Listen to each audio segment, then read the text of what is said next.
Okay, so welcome to section 2.1, where I tell you a bit about what exactly is computer vision and why is it so hard. So, briefly, computer vision is a cutting-edge field of computer science that aims to enable computers to understand what is actually being seen in an image. Now, computer vision is an extremely interesting field and it's undergoing remarkable growth in the last few years, but it's still very hard. And while there have been a number of breakthroughs, we're still far from where we want to be. It's mainly because computers don't actually see like we do. Our brains are incredibly good at understanding what we see.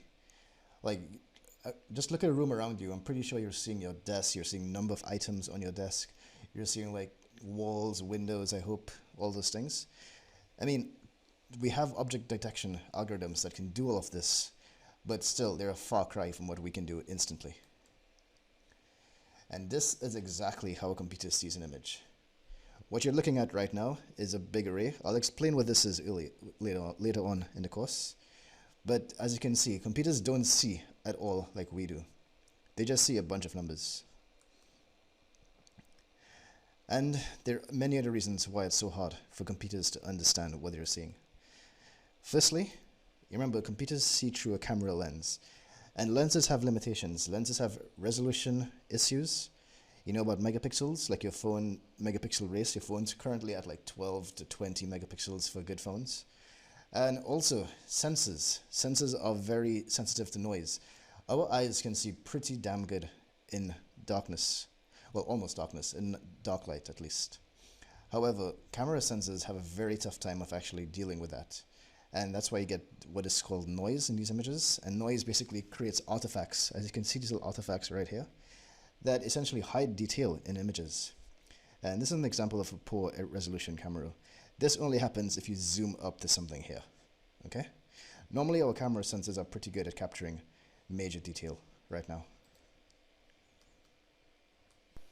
Also, they have viewpoint variations. We know this is a Statue of Liberty, even though it's at different angles in this picture. But it's actually going to be pretty difficult for a computer to figure out each time it sees a statue, is this a Statue of Liberty or is it a new statue I'm looking at? Now, most likely he can figure it out now. However, it is still a challenge.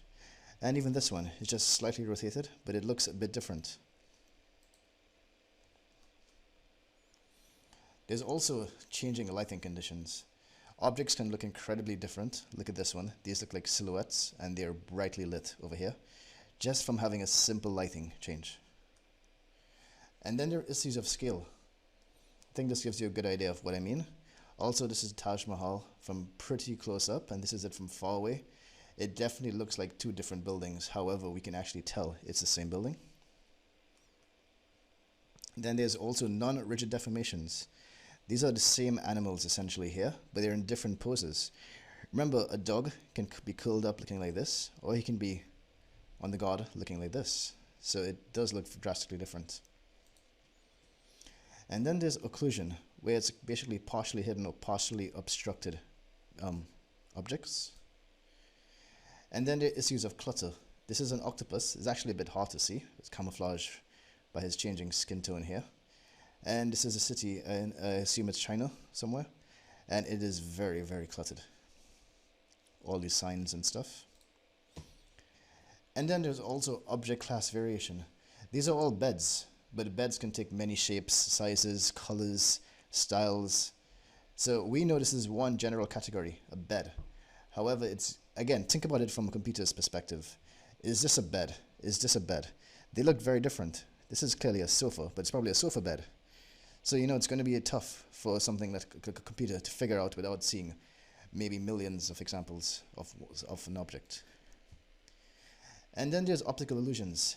This is not a hole in the pavement. This is actually a drawing, and so is this too.